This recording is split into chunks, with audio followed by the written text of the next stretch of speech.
The Outlanders Journey. Tier 1, Level 4. Chapter 3. Laurel. You experience your first true spring. After all those children's books you've read about Shaylan's harsh winters, and the protagonist's feverish excitement for the new life-bearing season, you now understand what it's like to feel renewed. Soft sunlight, crisp air, the trickle of snowmelt, the chirping of birds. You are a creature of time, of change. The traveler, it turns out, was right. 2 days ago, you awoke to this sense of coherence in your body.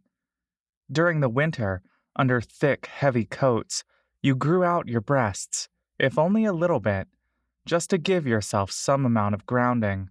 But recently, you've found the angularity of your jawline no longer so revolting, and you began to once more take comfort in your masculinity. After 20 years of being alive, it finally occurred to you how seasonal you are, how wildly dependent on temperature and weather your body has always been. How did something so obvious escape you for so long? All you can do is laugh at yourself. No wonder you fared well enough to pass your first semester of classes at the academy, only for you to fall into complete despair by the end of the second. This newfound understanding of your own body has filled you with more bliss than any physical modification you need to perform. Your people truly are beings of this land. Before the elves came, this was your home. Most days now, you live with Leorin and Errol, sleeping in the common room. A few times a week, Errol stays with Seer Mikas to further her religious studies, and you occasionally visit Brother and Mayalee, who live with the Old Whisperer. You can't wait to share this revelation with Brother tonight when you see him. How funny that only he can understand the significance of your epiphany. Today, you will be meeting with Brother one last time before the expedition to Professor Senos' house. Your plan is largely finalized, and the only things left are to finish copying extra scrolls needed for execution. Across from you at the table is Errol, busy scribing new rituals into her prayer book. Her hair has grown past her shoulders over the course of the winter. With her free hand, she continuously tucks a tuft of bangs behind her ears, only for it to fall back and dangle in front of her eyes. Eventually, she opts to twirl it around her fingers. There's an intensity to her studying. With her perfect posture, she would easily be the star pupil of an introduction to spellcasting class. Her breathing is controlled and steady, as though she is meditating while scribing. Perhaps it is because of this stillness that Saki has opted to curl up on her lap. Errol's penmanship is immaculate to the point that you can easily decipher every letter upside down. You wonder if you will ever be able to govern your own body with that much discipline. The pointed end of Leorin's wand strikes the top of your head twice. Ow! You hiss, twisting your neck to him, sitting on your left. He's glowering at you. He taps on your scroll, blotched with smeared ink but no words. His beautiful and ornate Dispel Magic scroll is nearly finished. Focus, he whispers. Your shoulders immediately stiffen. Errol lifts her eyes to you, blinking with an annoyed expression. Sorry, you whisper to her. She shrugs and lowers her head again, continuing to scribe once more. You scowl at Leoren, who you know is trying to embarrass you. He seems to find sadistic joy in your misfortune. Behind him is a half-completed teleportation circle sigil, slightly smudged along the edges. In the last couple of months, he's made remarkable progress on the spell. At times, you even wonder if he'll figure it out on his own. But for the last couple of days, he has joined you in scribing scrolls. You dip the quill into the ink bottle again. You realize you haven't written anything in the last half hour. The formulation of the invisibility spell is more complicated than any other spell you've had to decipher of that level. Its various stipulations are rather confounding, such as the fact that it is a concentration spell that is immediately cancelled out once its user casts another spell. Another aspect that is particularly difficult is its ability to be upcast for greater potency, but at least in scroll form, a set level must be specified. This means that the language of invisibility in its spellbook would have to be slightly altered in the copied scroll version, which further complicates the task. Unlike Leoren, or even Anon for that matter, you simply don't have that level of precision in your penmanship to create perfect duplicates. The introductory scribing course was, after all, the very class that got you expelled from the academy. You set your quill into the bottle and wipe your blackened fingers on the stained handkerchief. You stretch your arms to the ceiling and lean back into the rigid wooden chair. "I need a break," you whisper to Leoren. "My eyes are seeing double." Leoren glances up, narrowing his eyes, but soon he sighs and pushes himself to his feet. He puts his hands on the back of his hips and pulls his head back, staring up at the ceiling for a deep stretch. "All right, let's rest. Reek and Gen will be here soon." Errol's eyes flit up, as though caught off guard. She nods and then lifts her quill from her prayer book and gently sets it into the bottle. She picks up a now disturbed Saki and sets her on the table, then rises out of her seat. She lifts her backpack from the floor and pulls out a sealed envelope from the front pocket.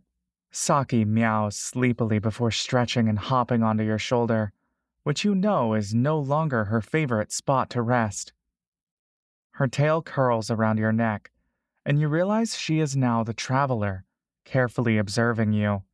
You understand that for this mission to New Everlon, you can't leave the cat behind, or else you'll have broken your agreement.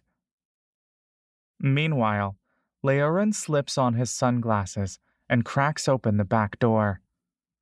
Since the house is so insulated from any sunlight, it's never apparent to you what time it is until you see a glimpse of the outside.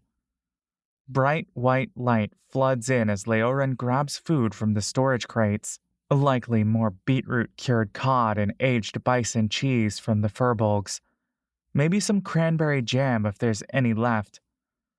Food in the wintertime often consists of the same fermented foods and the occasional goodberry delivery to help stretch out everyone's stores. What you would give to enjoy a whole, fat, roasted hen. Maybe some thick slabs of bacon, dripping with grease that you can soak up with a warm slice of bread. And then you can wash everything down with a mug of black coffee. You wonder if, after the deed is done, you can stop by a little spot in the market district and grab a bite to eat outside. But, even in your fantasies, you know it would be impossible to do while traveling with the others. "Oh, Leoren," says Errol, jolting you back to where you are. "Yes," he answers, stepping back inside and holding the pungent fish. "I was wondering if you could do a favor for me when you reach Harrington, but only if there's time for that. I have a letter I want to send to the High Priestess at my temple. Is there a way for you to drop it into a mailbox for me there?" Last night, you and Errol stayed up late to pen a letter to the High Priestess at her temple. You were able to make use of the illusory script spell scroll that you first copied under Leoren's tutelage. Bashfully, she telegraphed via your mental link a candid and intimate letter detailing her experiences thus far. It was an awkward experience for you, having to write down for her the harrowing emotions she felt in almost getting you and Maya Lee killed. More uncomfortable was when she called you a close friend. Still, you dutifully completed the full letter for her, handing it back while you both avoided eye contact. She thanked you under her breath. She probably considered asking someone else to pen the letter, but only you and Leoren know how to cast illusory script, and Leorin was likely too busy to help her. To you, she's still an acquaintance, no more than a friendly classmate and housemate, someone who, despite sharing many experiences with you, is still ignorant of the fact that you're a changeling. Maybe that, to you, is what separates a friend from an acquaintance. Yet the thought of her finding out about you, of seeing your true form, her face expressing pure repulsion, fills you with dread. Her perceptiveness frightens you. Oftentimes, you think she's already figured it out somehow. Secret wood elves in New Everlon? Anyone vaguely familiar with New Everlon would find that lie ridiculous. Yes, I can, says Leoren, plating the fish. He grabs cleaned bowls and cutlery from the cupboard. He licks his fingers as he sets the fish down. There's a mailbox near our teleportation destination. Hand it to me. Thank you so much, says Errol, handing the sealed envelope with both hands. Is the letter urgent? No, not exactly. But I did ask the High Priestess in the letter to help the drow migrate to the forest. If there are any resources the temple can spare, they might help you in the long term. Says Leoren, prestidigitating his hands clean before accepting the letter and examining both sides. What was the name of the High Priestess again? She's the Dwarven woman, right? Yes, says Errol, sudden excitement in her voice. She really does love this woman. High Priestess Vavina. I see. Leoren stuffs the envelope into a pocket in his traveling bag, tossed away in the corner next to all the spell scrolls laid out to dry. I'll deliver this, but, if I remember correctly, they want nothing to do with the refugee passage. Errol furrows her brow with disbelief. They? High Priestess Vavina or someone else? The temple as a whole, I believe, says Leoren. Though I wasn't there personally, Orist was the one who met with the High Priestess, and she rebuked them. Apparently her tone was very harsh, and she called them and the refugees many foul names. Even you're surprised to hear this. In the brief minutes that you actually spent with Vavina, you found her to be a compassionate woman, though there seemed to be some tension between her and the other woman who first spoke with you. You turn to Errol, whose eyes are blinking rapidly, as though trying to process this shocking revelation. I don't see how that's possible, she says. High Priestess Vavina wouldn't... She trails off. Maybe if you ask her on our behalf, she will be more understanding. She glances at you, the devastation apparent in her eyes, before gazing back at Leoren. What did she call them exactly? I don't remember the words anymore. This was over 10 years ago. In summary, she told us there was nothing she could do for a criminal organization like ours. She lowers her head, biting at the flaking skin on her bottom lip. Like I said, says Leoren, maybe you will change her mind. It's been 10 years. We were much less established in those early days. And if you meet Orist, you will see firsthand that they are not the most agreeable person. Maybe they left a sour impression. I will still deliver this letter. Errol nods, collecting herself again. Right. Maybe my letter gives her a different perspective. You touch the small of her back. She's shaking a bit. Do you want any part of the letter rewritten? You telegraph. There's a long pause, but she doesn't turn to meet your eyes. No, I'm sure. I'm sure it was a misunderstanding. She must not fully comprehend the drow's situation, that must be it. Once she reads my letter, she'll understand. You decide not to say anything else. You pat her on the back. All right. Let me know if you change your mind. Moments later, perfectly on time, Rakal and Genli burst in through the door, shouting for their father. They kick off their muddy boots and drop their school bags by the door with a thud, hopping up and down. Leoren kneels to the floor as they leap into his arms, and he lifts them into the air, spinning around, as per the usual daily routine. "How were the lessons with Sir Mikas?" Leoren asks. "What did you learn today?" On this cue, Saki floats into the air and glides into Leoren's room to hide under the bed and shield herself from the rowdiness. Despite the months that you've known the twins, you still can't parse out whose voice is whose when they're this giddy. Their voices clamber over each other, fighting for their father's attention and admiration as they regale him with, likely, hyperbolic stories of the day. On some days, Sir Mikas will come with the children to join for lunch. It seems she is staying home today. Rakal, squirming out of his father's embrace, stumbles backward and shouts, "Watch this!" He slaps the front of his coat, declaring, "Light!" and then squeezes his eyes shut, waiting.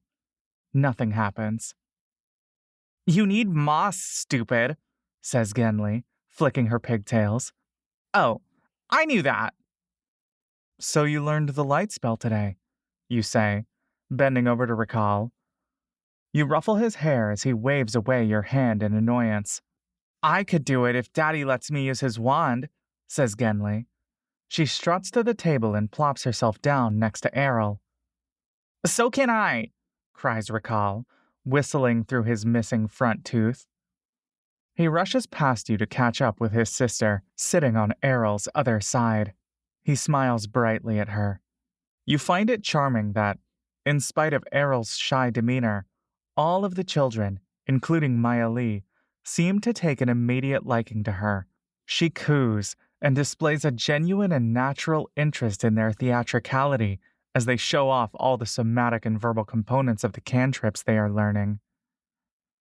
Despite the twins' usual boisterousness, they usually quiet down as soon as they begin to eat. Rakal has learned the invaluable technique of pinching his nose to finish the unsavory bits of fish, washing it down with water and bites of the creamy cheese. Genli is less willing to scarf down undesirable food, and she has learned the art of persuasion, leaning into either you or Errol, blinking with innocent doe eyes as she pleads, "Can we trade, please?" This usually results in a negotiation match with Leoren, haggling down how much fish she is willing to eat in exchange for extra portions of the dwindling jam. You drench your piece of fish head in cheese, sucking away at the brain and eyes, squishy and slightly acrid from the fermentation. More than the warmer weather, you are looking forward to the berries that will soon come into season. "Errol," you hear Gimli say in a sweet voice. "Yes," says Errol. "Did you come from the mountains too?" "Oh," Errol chuckles. "I grew up in the southern INA, in a temple built into the mountains." "Do the people there look dark like you too?" No. Only I look like me. We have some humans, but they look a little different. We have some dwarves and some halflings, some half-elves, one elf, one Asimar." "Whoa," says Rakal. "I actually wrote a letter to send to the temple yesterday. I wanted to tell the high priestess how I'm doing." "Is she your mom?" asks Rakal. Uh, um, I suppose she's very motherly. When I was your age, I sometimes accidentally called her mom." "Daddy, can we write a letter to our mom too?" asks Genli. "Maybe," says Leoren. You've never inquired very deeply into the situation with these two children. All you know is that Leoren adopted them 6 years ago when they arrived in the eastern region, carried on the back of an elderly man. The man described the harrowing experience of witnessing the twins' father get impaled by arrows as they ran from pursuers. And after the man managed to escape the hounds, he rushed back to rescue the infants, who were protected within their dead father's enclosing arms. To this day, no one knows who or where their mother is. Daddy's going to start bringing more drow next week, Rakal declares to you. I know, you say. I'm going to be helping him. Really? Says Rakal, his eyes widening. All of us are, you say, gesturing at Errol as well. Laurel is staying on the other side of the portal with Daddy, remember? Says Genly. Oh, says Errol, turning to you. You are too? I thought it was only Leorin. You swallow a mouthful of fishy mush, glancing at Leorin, who sighs, shaking his head.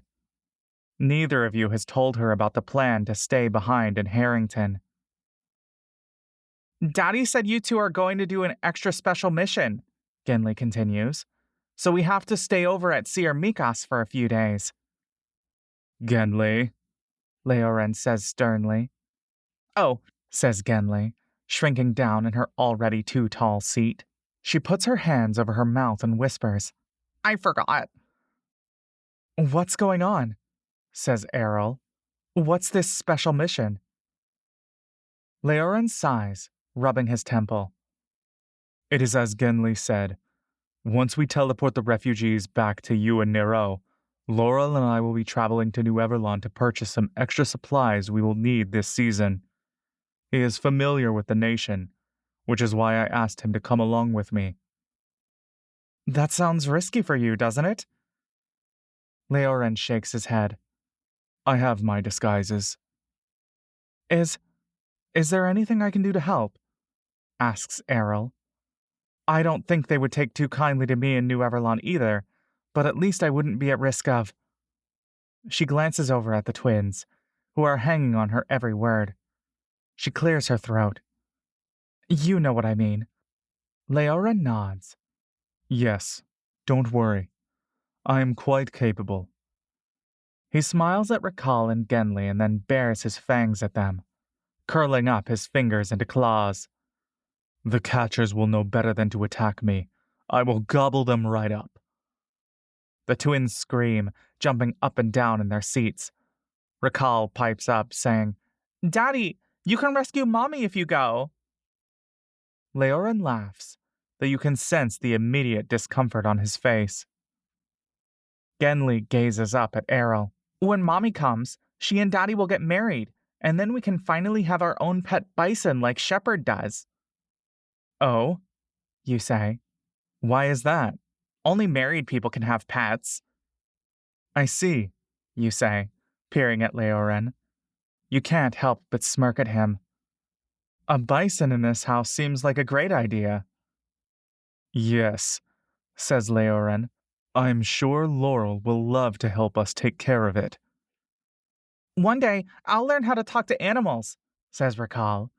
Then we can have any animal we want. Errol chuckles. Maybe you can start by talking to Rock. Have you met him yet? The twins both shake their heads. He's a talking wolf, says Errol, though he doesn't speak the same language as us. Their eyes widen. Really? She nods. Maybe you'll meet him someday. He's very friendly. Can we, Daddy? Asks Genly, practically bouncing out of her chair. Leoren smiles. Yes, he says, but finish your food first.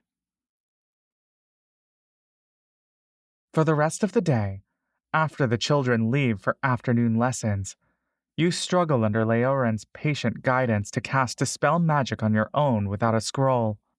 This was the bargain you agreed to in order to get out of scribing the rest of the invisibility spell. By your estimation, you have more than enough scrolls to take care of the Senos mission. Leoren sets a tiny statuette of a praying woman down on the table and casts light upon it.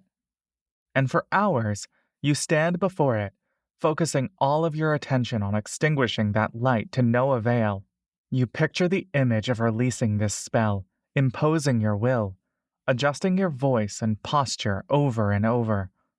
But nothing seems to be working.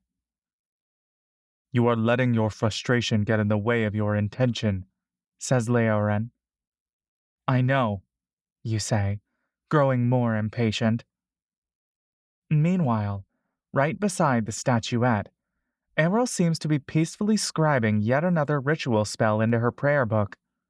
A fourth level divination spell, so advanced you can't even decipher the text. Your only consolation is that this also seems to be her fifth attempt. Every couple of hours, she will show Leoren what she has written, and he will solemnly shake his head and ask her to start over. And almost emotionlessly, she nods and carefully tears out the pages, folding them into neat little squares and stacking them onto a growing little tower.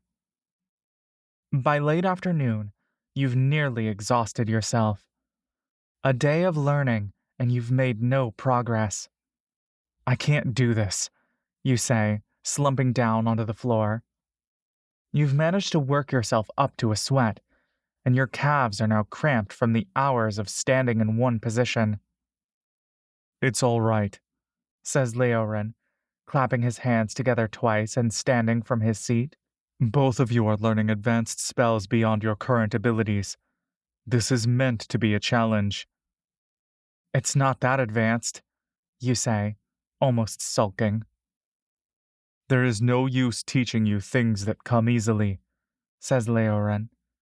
He looks over at Errol, then reaches over to the statuette, dismissing the light. He glances out the window. It is getting late enough. We shall call it here for the night, before it gets too dark. With the rest of the evening free, you and Errol head to the Furbolg neighborhood to visit Brother and Maya Lee. At the beginning of your tutelage under Leoren, you and Errol would have to trek back and forth in the mornings and evenings, but as the training grew more arduous, it was simply more convenient to stay overnight at Leoren's home. But you both make it a point to go back at least twice a week. It seems that Errol has also taken a keen interest in Maya Lee, like a protective older sister. The snow crunches beneath your boots, still compact from the weight of winter. The mark of the new year is, for all intents and purposes, arbitrary. The first day of spring ultimately has no bearing on the timing of nature. Yet still, even if it's in your head, you can feel the stark change within yourself. The world is beautiful again. Trudging alongside you, Errol is quiet. You can tell she's deep in thought, her eyes fixed on the ground. As usual, Saki has chosen to perch on her shoulders instead of yours. You could use the extra warmth from her long fur, but you've learned not to dictate this picky cat's preferences anymore. Everything all right? You ask. It takes her a moment to even realize you're talking to her. Her eyes glance up at you with surprise. Oh, sorry, yes, I'm a little troubled. Is this over us going to New Everlon? Oh, unless it's about the letter. Yeah, it's shocking, maybe even a bit disturbing, to hear that we once turned away people in need. If it's true, then can we really say we stand for the principles we say we do? We meaning the temple? Errol nods. Why are you including yourself? Were you aware that Vavena turned the refugees down? No, I was too young to know at the time. Then I don't see why this has anything to do with your principles. You've been trying to help since the moment you learned about it. Yes, but I don't know. It's hard to explain. I know I'm not involved in any religious orders, so it's not my place to say. All I can tell you is, based on the letter you wrote, it sounds like you're trying to find your own truth. If the answers were all in the temple, then you wouldn't be journeying in the first place. And it sounds like, to me, High Priestess Vavina will be learning from you as much as you did from her. You smile at her. There's a pause as she takes it all in. Then she nods slowly. Yeah, you're right. Thank you, Laurel. She doesn't smile back at you, but her eyes seem more reassured. To be honest, you continue, to your own surprise, you didn't realize you had so many opinions on this matter. It seems like you're trying to take on a lot of things all at once, when I don't know if it's possible for any one person to do. Well, that's why Ark and I are traveling together. I don't think an entire nation of people can solve what you're trying to solve. I find it very commendable, though. You're helping the refugees too, aren't you? I guess so. You wonder if she would think of you as an abominable person if you told her the true motive of your plans was to commit murder. That, in the center of everything you do, you are only acting out of bloodlust.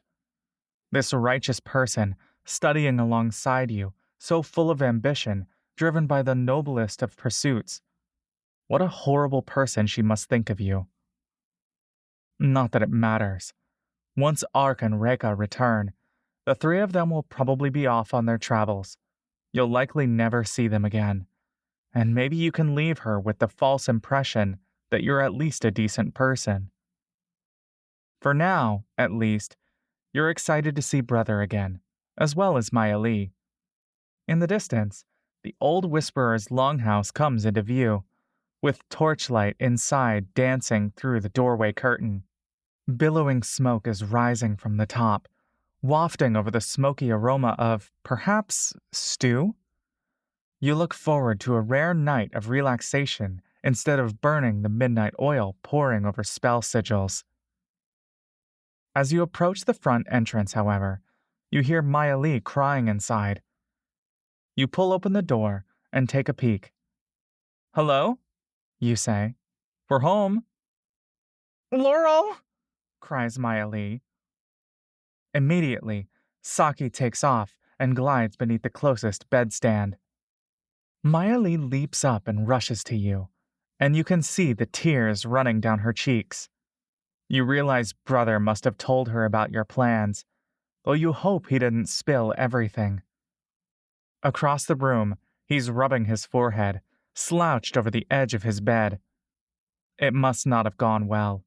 Circled around the central fireplace, the old Whisperer's wife, their extended family, and his teenage children are all trying to ignore what's happening. One of the elderly women begins to stir the pot of supper, keeping her eyes fixed to the contents inside. "Hi, Lily," says Errol, stepping in. She leans down and hugs Maya Lee. Though she hugs Errol back, you can see she's still staring at you. She lets go and grabs your hands. "Is it true? You're leaving?" "Whoa, whoa, whoa," you say. "What's this about me leaving?" "You and Brother are leaving. First it was Errol telling me she was staying with the Drow, and now you're leaving too." You glance at Brother, who shakes his head with guilt. You smile at Maya Lee. "We'll only be gone for a little bit, Lily." You run your fingers through her hair. "But why are you both going? Why does Leora need both of you? I don't understand." Errol turns to you, her brow furrowed. "Both?" she mouths to you, gesturing at you and Brother. Perhaps it was wise that Errol told Maya Lee she was moving inland with Seer Mikas as soon as she made the decision, whereas you and Brother kept wavering until the very last minute.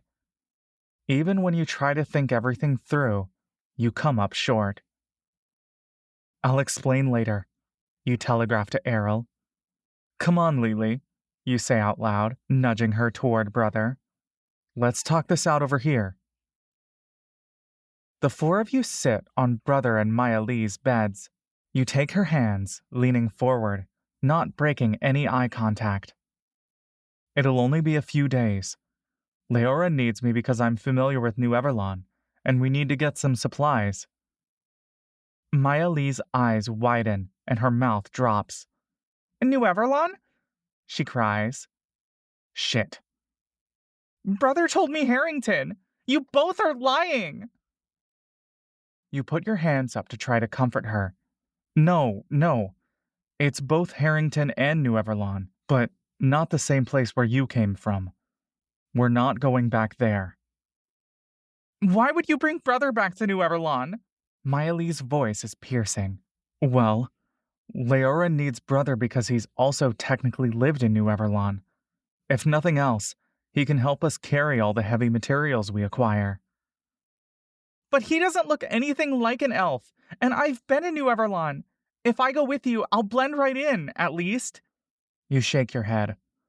I'm not sure you should go back there. Then brother shouldn't either. Yes, but Brother's still a kid too. He's turning 18 soon, Lily. That's still really young, in Furbolg and elf years. Plus, brother was never outside. He was locked up the whole time. He can't even speak Elvish. Maya Lee, I know you're lying. I can always tell when you two lie to me. You have something planned, and you're not telling me. You two are always talking to each other in secret, and you act like nothing's going on. Lily, Errol coos, wrapping her arms around Maya Lee's shoulders. It'll be all right. Leorin will take care of them. But Maya Lee ignores her, leaping to her feet. Just tell me, please! Even Errol, who's trying to take your side, is studying you with suspicion. Is it better for them to know? Perhaps a half-truth. But the whole point of keeping the mission plans from them was for their protection and peace of mind. First, you open a telepathic link with Brother, and you say, Leorin has verified with scrying that Anon still works for Senos. Now that we know this, I can disguise myself as him in order to lure Senos into our trap. Brother doesn't move, keeping his eyes fixed on his folded hands resting on his lap. Okay. Are we ready? Yes. We are pretty much all prepared. Leorin just needs to finish getting vials for the poison. Laurel, please! Maya Lee whimpers. You sigh, pressing your thumbs into your forehead. You look up at her, forcing a smile. Lily, it really isn't safe for you to know. You glance at Errol, who has drawn Maya Lee back into her arms, but is narrowing her eyes at you. Leorin needs us for an important mission. A secret one. I won't tell anyone, Maya Lee mumbles, wiping the tears from her eyes. If I explain, will you promise that you'll trust us? We were only trying to protect you when we kept it from you. Maya Lee blinks away more tears, huffing and puffing uncontrollably. She nods after a moment of consideration. You nod, glancing over at the awkward Furbolg family, who are visibly trying to hold their own conversation while respecting your privacy. In your time here, you've learned that, much like the nomads, most of the Furbolgs cannot speak Sylvan, save for some key members of leadership. In fact, many hold a strong stance against teaching any language but Giant to their children, or else their native tongue will be forgotten. Still, in case the old whisperer comes home early, you decide to whisper as softly as you can, leaning forward. Archdruid Ihi is not well. To help the Drow refugees, we rely on her to perform a crucial teleportation spell from Harrington. You all know this already. Both Errol and Maya Lee nod. This is a big secret, so you cannot tell anyone this, understand? They nod again. Leorin has been wanting to invent his own teleportation spell, and he's been trying for years to figure it out, but it's just not a simple spell. The name of the spell we want is called Teleportation Circle, and it exists in New Everlon, but it's highly confidential. In New Everlon, a government agency that manages public transportation owns it and keeps it secret. Besides them, only the wealthiest mages know the spell, and they're only allowed to use it for their own private circles. I see, says Errol. So that's what you were trying to find? The scroll for a teleportation spell that you can copy? You nod. We can't look in any ordinary marketplace for this scroll. The only place we can possibly find it is... You squeeze your hands tightly together. Is the school where I studied. The same school that Senos once taught at and kept you captive. Maya Lee sucks in her breath, pursing her lips as she looks over at Brother, who's still avoiding eye contact with her. Errol is narrowing her eyes. You remind yourself that among Maya Lee, Errol, and Brother, they each have varying degrees of understanding of the full situation. Maya Lee thinks Senos is dead. Errol knows he's alive, but not that you nearly killed him once before. And only Brother knows the full truth. You continue. I know a person from that school who might have the spell in a copyable form. Senos? Asks Maya Lee, almost as soft as a whisper. Her eyes are widening with fear. You shake your head. No, not exactly, at least. The person is a former classmate who also worked for Senos. Lily, do you remember how when we first escaped from Senos, I had a bag full of scrolls? Maya Lee nods. I remember. Those scrolls came from this contact. We were on good terms. He doesn't work for Senos anymore, for obvious reasons. But I found out recently that he got hold of Senos' old spellbook. If Leoran can flip through it, we might find the teleportation circle spell we need. How did he get it? Asks Maya Lee. I don't know the details, but he has the book. How did you get in touch with him? Asks Errol. Through sending. He asked me how I was doing, and things eventually led to where we are now. Did he help us escape, like your brother did? Asks Maya Lee. You nod. That's why he's reliable. But why does Brother need to go? Asks Maya Lee. You glance at him, trying your best to appear guilty as you think of a convincing lie. Well, you begin. According to this old friend, there's some sort of stipulation in the spellbook. The designated recipient is supposed to be Brother. It doesn't open for anyone else, and this protective barrier has proven impossible to dispel. Maya Lee slumps forward, a defeated expression on her face, though clearly still in deep thought. Then you should bring it back and have him try it here, she says. What if bringing Brother there is a trap? What if Senos put the trap on the spellbook? You shake your head. We thought about that already. Apparently the book is very difficult to carry long distances unless the designated person is holding it. Maya Lee squirms out of Errol's hold, grabbing Brother's hand. It still sounds too dangerous for him to go. I'm certain it's safe, you say. Nothing bad will happen to Brother, and we'll be there to keep him safe too. I promise nothing will happen, Lily. But just to be extra sure, we need you to stay here, all right? We don't want more people involved than we need to. But... Errol chimes in, saying, Are you sure you don't need more people to come with you? Even I think it sounds risky. You nod. We've spent all winter planning this. We've scribed so many scrolls at this point to cover every possible way things can go wrong. Brother and I will be safe, I'm sure. How long will you be there? Asks Errol. Once we teleport to Harrington, it'll take a couple of weeks to get to BC. And assuming the teleportation spell is in that book, another few days to copy it successfully, and we might need to get special materials that go with the spell. All in all, I think maybe a little over a month. You can see the devastation in Maya Lee's eyes. She pulls Brother's hands to her forehead. I'm scared of that place. I don't want us to ever go back there. I know, Lily, says Brother. I'm scared too, but Laurel and Leorin planned everything. Why did you keep this a secret from me? I'm sorry, you both say. Errol leans in and squeezes your shoulder. To Maya Lee, she says, They're trying to keep you safe. Keep you from worrying too much. We're doing this because we love you, you say.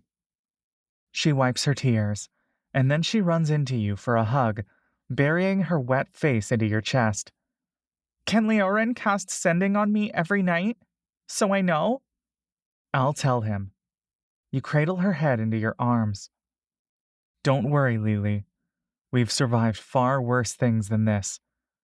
After all of this is over, we'll be back, and we won't leave you for this long again. You rock her back and forth, and soon, Brother and Errol come to join in on the hug. This last statement, you know, is not a lie.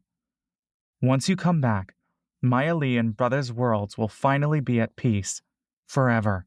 No longer will they have to live under the shadow of Sanos' skulking eyes.